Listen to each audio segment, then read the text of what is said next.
നഗരസഭയിൽ ഇപ്പോൾ ഏറ്റവും കൂടുതൽ മുൻഗണന കൊടുക്കുന്നത് നമ്മൾ മാലിന്യ സംസ്കരണത്തിനാണ്. അതോടൊപ്പം തന്നെ കുടിവെള്ളത്തിനും മുൻഗണന കൊടുക്കുന്നുണ്ട്.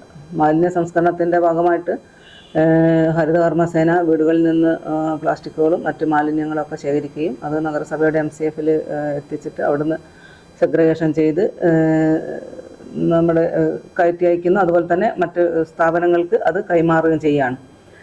കുറച്ച് പ്രയാസങ്ങൾ ഈ MCF ഒക്കെ ആയിട്ട് ബന്ധപ്പെട്ട് നഗരസഭയ്ക്ക് ഉണ്ടെങ്കിലും ഇപ്പോൾ വരകുന്നിൽ ബെയിലിംഗ് പിന്നെ രണ്ടാമത് അതിൻ്റെ പ്രവർത്തനം തുടങ്ങിയതോടുകൂടി മാലിന്യ നിർമ്മാർജ്ജനത്തിന് കൂടുതൽ നല്ല രീതിയിലുള്ള അത് സഹായകരമാകും. അതുകൊണ്ട് തന്നെ കൂടുതൽ വേഗത്തിൽ ഈ പുറത്ത് സ്ഥലങ്ങളിൽ സൂക്ഷിക്കുന്നതിൽ നിന്ന് മാലിന്യങ്ങൾ വളരെ വേഗത്തിൽ തന്നെ അതാത് MCFകളിൽ നിന്ന് തരംതിരിച്ച് ഇവരുടെ ഈ വരകുന്നിലെ ഈ കേന്ദ്രത്തിൽ കൊണ്ടുപോയിട്ട് അത് ബെയിലിംഗ് ചെയ്തിട്ട് നമുക്ക് കയറ്റുമതി ചെയ്യാൻ കയറ്റി അയക്കാം. അത് എടുക്കാൻ വേണ്ടി കൊണ്ട് നമ്മുടെ പ്രത്യേകമായിട്ടുള്ള അത് കൊണ്ടുപോകുന്ന ആളുകളുണ്ട്.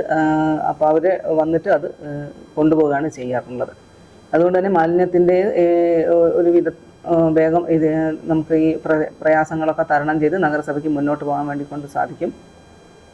കൂടാതെ കുടിവെള്ള പ്രശ്നമായിരുന്നു. നഗരസഭയിൽ ഇപ്പം മഴ മാറി വെയിൽ വരുന്ന ആ സമയം മുതൽ തന്നെ പല പ്രദേശങ്ങളിലും വെള്ളം ഇല്ലാത്ത ഒരു അവസ്ഥ നഗരസഭയിൽ ഉണ്ടാവാറുണ്ട്. കുടിവെള്ള പദ്ധതികൾ ഒരു 32ഓളം കുടിവെള്ള പദ്ധതികൾ നഗരസഭയായിട്ടുണ്ടെങ്കിലും കുടിവെള്ള പ്രശ്നം പരിഹരിക്കപ്പെടാത്ത ഒരുപാട് വാർഡുകൾ നഗരസഭയിലുണ്ടായിരുന്നു. നഗരസഭ അതിന് എല്ലാ വർഷവും പ്രത്യേകം ഫണ്ട് വെച്ചുകൊണ്ട് തന്നെ ആവശ്യമായ രീതിയിൽ ഒരാൾക്കൊരു പ്രയാസവും ഇല്ലാത്ത രീതിയിൽ തന്നെ കുടിവെള്ള വിതരണം നഗരസഭ നടത്തി വരികയാണ്.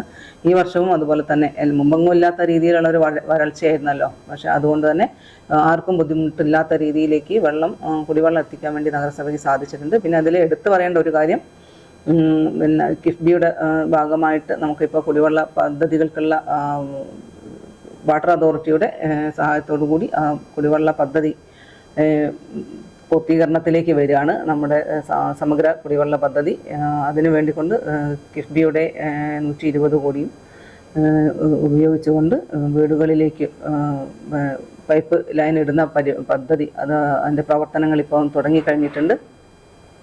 കൂടാതെ 82 കോടി അമൃത് പദ്ധതിയും അത് ഇതോടൊപ്പം തന്നെ ഉണ്ട്. അത് വീടുകളിലേക്കുള്ള ടാപ്പും അതുപോലെ തന്നെ അതൊക്കെ വെക്കുന്നതിന് വേണ്ടിക്കൊണ്ട് കേന്ദ്ര ഗവൺമെൻറ്റിൻ്റെ പദ്ധതിയാണ്. അമൃത് പദ്ധതി വഴി 82 കോടി രൂപയും നമുക്ക് ലഭ്യമായിട്ടുണ്ട്. അപ്പോൾ ഇതിൻ്റെയൊക്കെ പ്രവർത്തനങ്ങൾ ഇപ്പോൾ നഗരസഭയിൽ നടന്നു വരികയാണ്. കൂടാതെ നമുക്ക് 72 കോടി ആദ്യം അനുവദിച്ചതിൻ്റെ ഭാഗമായിട്ടാണ് നമ്മൾ 3 ടാങ്കുകൾ, ഒന്ന് വലിയ മലയിലും കോട്ടക്കുന്നിലും ഒന്ന് സിവിൽ സ്റ്റേഷൻ്റെ പരിസരത്തും 3 ടാങ്കുകൾ അതിപ്പോൾ നിർമ്മിച്ചിട്ട് കുറച്ച് വർഷങ്ങൾക്ക് മുന്നേ അതിൻ്റെ പണി നമ്മൾ പൂർത്തീകരിച്ചതാണ്. ഏതായാലും ഇപ്പം അത് കുടിവെള്ളം അടുത്ത ഒരു മാർച്ചോടുകൂടി നമുക്ക് ഈ കുടിവെള്ള ക്ഷാമം നഗരസഭയിൽ ഉള്ള ഈ ക്ഷാമം പരിഹരിക്കാൻ വേണ്ടി നമുക്ക് നഗരസഭയ്ക്ക് തീർച്ചയായിട്ടും സാധിക്കും.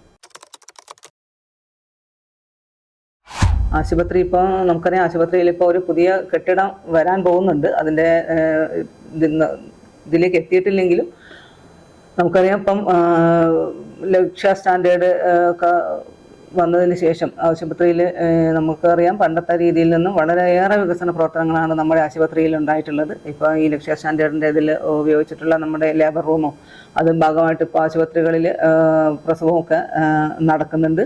കൂടാതെ ഡോക്ടർമാരുടെ കുറവ് ആശുപത്രിയിലുണ്ട്. നമ്മൾ പല പ്രാവശ്യമായിട്ടും അതിൻ്റെ ആവശ്യങ്ങളും കൂടാതെ ആശുപത്രിയിൽ കുറേയേറെ പ്രയാസങ്ങൾ നമുക്കുണ്ട്. ഇപ്പോൾ അതിൻ്റേതായിട്ടുള്ള പ്രയാസങ്ങളൊക്കെ നമ്മൾ മേലേക്ക് അതിൻ്റെ കാര്യങ്ങളൊക്കെ അറിയിച്ചതാണ്.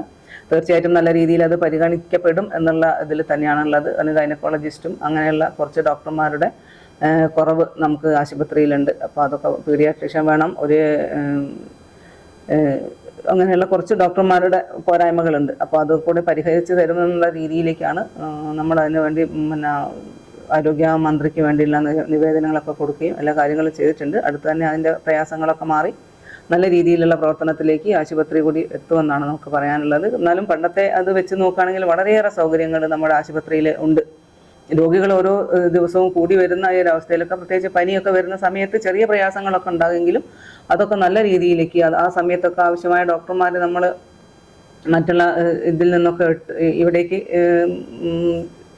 ആവശ്യമായ രീതിയിലേക്ക് നമുക്ക് അവരെ വെക്കാൻ വേണ്ടിക്കൊണ്ട് സാധിക്കാറുണ്ട്. അപ്പോൾ അതിൻ്റെ ഭാഗമായിട്ടൊക്കെ തന്നെ വലിയ പ്രയാസമില്ലാത്ത രീതിയിലേക്ക് നമുക്ക് ഈ കാര്യങ്ങളൊക്കെ കൊണ്ടുപോകാൻ വേണ്ടി സാധിക്കാറുണ്ട്.